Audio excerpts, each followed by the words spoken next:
beautiful day here in central Pennsylvania, we decided to sneak out of the studio and head down to the Classic Auto Mall. Now, the Classic Auto Mall is in Morgantown, Pennsylvania, about an hour from CJ's, and it's actually a very, very cool property. It used to be a shopping mall, but as we know, over the years, a lot of shopping malls have closed up.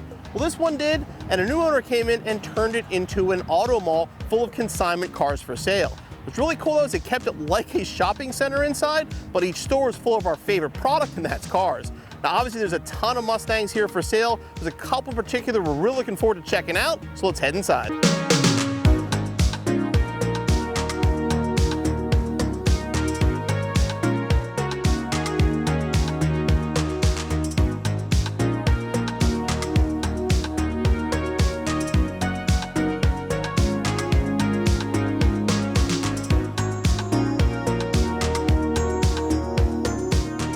Well, there's plenty of higher-end, more expensive Mustangs here. There's some great daily driver cars as well, like this nice 65 Coupe here. Nice paint, nice interior, very fairly priced.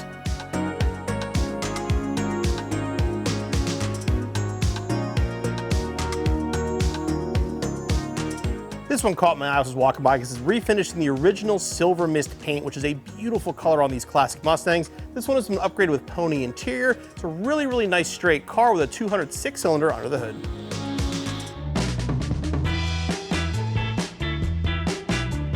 So obviously, there's a lot of really nice Mustangs here at the Classic Auto Mall. We found this guy tucked back in a corner. This is an original 1966 Mustang GT with a K-Code 289 and a 4-speed option, only 9,000 original miles.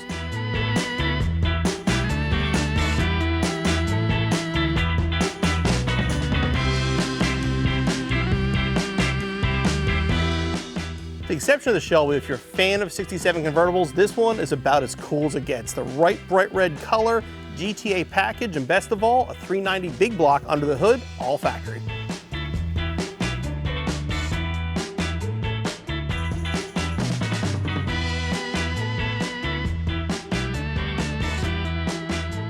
Now, while the name says classic, there's actually a lot of modern Mustangs here too, like this 2012 Boss 302. This is a pre-production model, one of 44 made. Only 5 were made in Kona Blue. Only 1 was actually made with the standard Boss interior, and this is it, and it's for sale.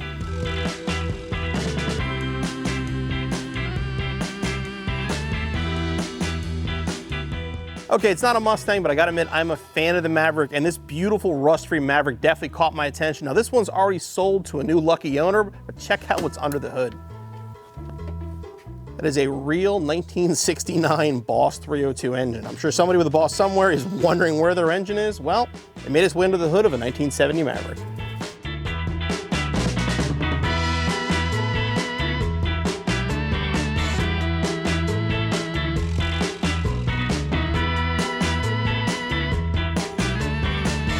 Well, many of the cars here at the Classic Auto Mall are stock. There are some heavily modified ones as well, like this 2006 Mustang GT. This car's been modified front to back with tons of carbon fiber, supercharger under the hood, and a killer stereo in the trunk. And again, like most cars here, it's for sale.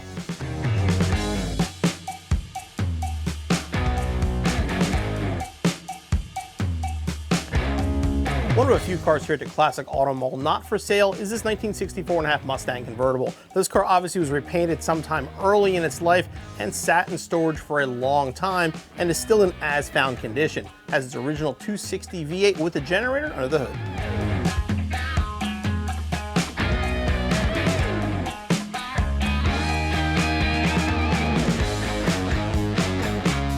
Now, while 71 through 73 Mustangs are obviously huge boats, the convertibles make great cruisers. This yellow one is in amazing shape, has a 302 under the hood, and make a great cruiser for the summer.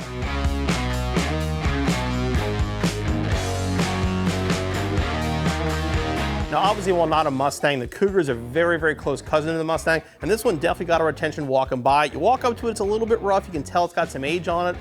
This car actually is being consigned by the son of the original owner. It was an executive special order car built in 1969 with a 428 Cobra jet and a factory 4-speed.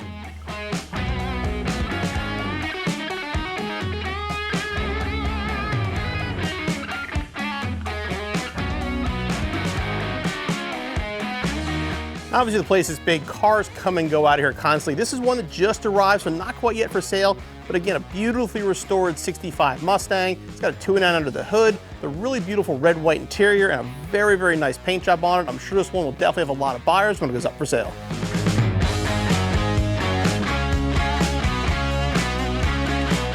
This is a pretty unique 65 Mustang in the desirable springtime yellow paint. This is an early production 65, so it has the rarer D-code 289 4-barrel engine. It still has some touches from the 64.5, including the hood and the carpet. This is kind of a transition car, definitely a very cool ride.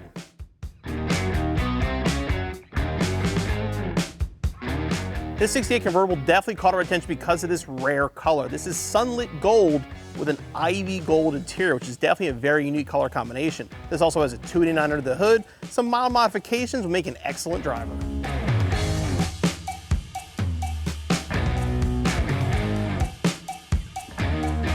We were lucky enough to meet the original owner of the 68 Bullet a few years back and check out that car in person. Whilst recreation is definitely nowhere near as valuable, it's a lot nicer. And with a 393 and 5-speed, I'm sure it's a lot faster too.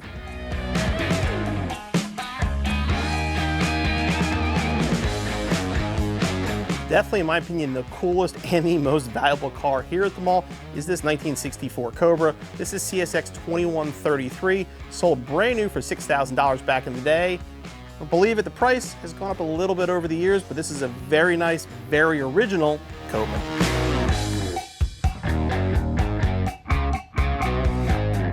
I gotta admit, for a lot of years, I was not a fan of the 69 through 70 Shelby, but they've grown on me, and I gotta admit, I love this look now. This is a 70 GT350, which had a 351 under the hood. Now, these cars were 69s that were left over, or basically revinned as 1970s, and are definitely one of the most affordable ways to get a first-generation Shelby.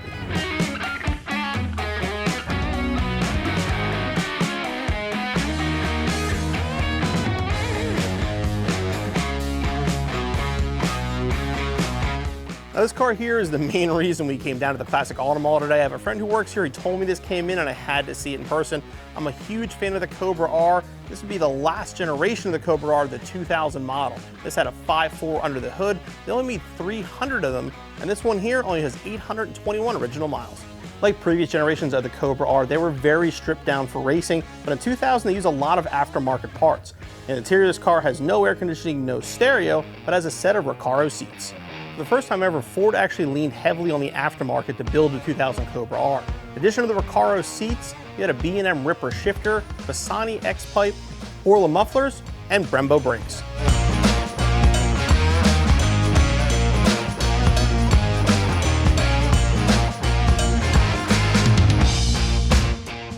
So here's Stuart, who is the president of Classic Auto Mall. Again, thanks for having us down today and letting us kind of have a behind the scenes, all access to this place. How did this start? I mean, this is a pretty unique operation down here. It's one of those crazy, if you dream it and they will build it kind of situations. What we did, we had a business similar to this, although when I say similar, it was only 20,000 square feet. And how big is this for comparison? 336,000 square feet, so it's a little bit different. My partner bought this building because he had 400 barn finds, needed a place to put them, then realized, gosh, I got a lot of extra space. Yeah, I mean, it's a mall. Let's make a business out of it. So he contacted me, we became partners in Classic Auto Mall. And so he said, do you have a business plan for this? And I said, believe it or not, I do. So I actually had it already, drawn out in one of those, boy, someday, one day, if I could ever, do this, and then this just sort of presented itself. And then it just happened. She said 336,000 square feet, which is obviously huge. How many cars are here? I know it's not even close to full either. Well, no, we're not. Inside, 900 plus the outside cars. We got 1,000 cars here on the property. And, we 336,000 square feet, it's 8 acres. And most of the cars here are for sale. I know the owner has a few. Your partner. Yeah, has a couple hundred here that are his. Barn find collection that he's collected over the years. He doesn't rescue puppies; he rescues cars out of the barn. And the goal was to get every one of those barn finds running. So they ran when they were parked, but some of them have been here. He bought the building 5 years ago, so some of them ran when they came in here. But 5 years is a long time in sitting car world. And this is basically it's a museum. It really is. I've seen car museums that don't have even close to the selection you have here. And the best part, if you see one you like, you can actually take it home. But absolutely. I'm sure you get a lot of people come through that just want to see the cars. Sure, we get people that every day. And one of the things that we determined initially, or many years ago, I determined, is we didn't want to charge admission. for people to come in and see the cars, which we could easily do. Yeah. And we didn't want to charge any upfront or monthly fees to the consigners. So we only get paid, we're like real estate agents. We get paid when the item sells. But with like a full-time open house. With a full-time open house, come and go as they exactly. please. People coming in. And then we also allow car clubs and cruise-ins to have their events here, and we don't charge them anything. I was going to say, either. I saw you at a bunch of different event So spaces. yeah, we don't charge for anything, but we make it up in volume. So no, we literally, our whole business model is selling cars. And most of the time, your inventory is live online. Live online. We'll bring the inventory in. We do a whole set of photos. We put it up on the lift, do undercarriage. We have a spec writer. We have a guy who writes the description. We go through the whole process. Then we put them out on the internet, probably within a week to 10 days after they come in. And 95% of the cars sell online, meaning they're found online. Gotcha. And your website has instructions on if you'd like to sell a car, buy a car, whatever. Sure. Yeah, we have an easy consignment process. Again, no upfront fees. So it's just a matter of filling out some paperwork, letting us know about the car, all these different things that go into the car. The car doesn't speak for itself, as some people will put on their description sheet. Yes. And red 4-speed. I know what I have. Yeah. And red 4-speed doesn't say everything about the car. So what we tell people is, look, take the paperwork home, sit down and think about everything you know about the car, the fun history that you had with it, where you bought it, how long you've owned it. All the different things are important in describing your car and selling it. Every car has a story. It absolutely does. There's so many stories in here that we just every day we think about the consignor or the husband that passed away and the wife has the collection now and she's decided to liquidate it, and it's a tough thing. These are part of the family, a lot of these cars. Now you guys have been around for about 4 years now? Yeah. January 1st of 2018, we opened the doors here, and we got an amazing invitation to do the Philly Auto Show. Okay, in sure. January We've been down there a couple times of that year. So in our first 30 days of business, we got invited to do that, and we took about 9 cars down there, and it just exploded. I mean, just from the get-go, we were busy. Consignments were rolling in. I mean, last month we consigned over 100 cars. So I mean, they're coming in just as fast as we can take them. They go out and come in about the same way. Exactly.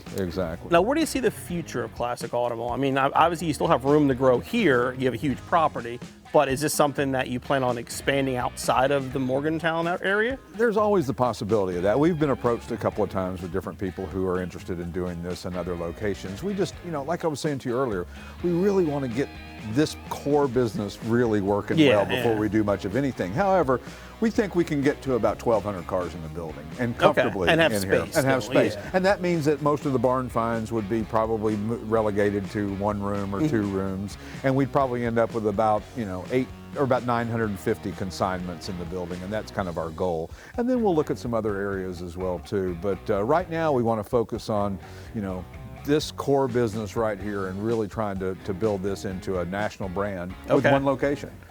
Well, you've done an amazing job so far. I want to thank you again for letting us come out here. And I know a lot of you guys watching are going to see some of these cars and ask, how much was that one? How much was that one? You said go to the website. Yep. The inventory is live. It is accurate. And if you see something you like, reach out. These guys will help you out.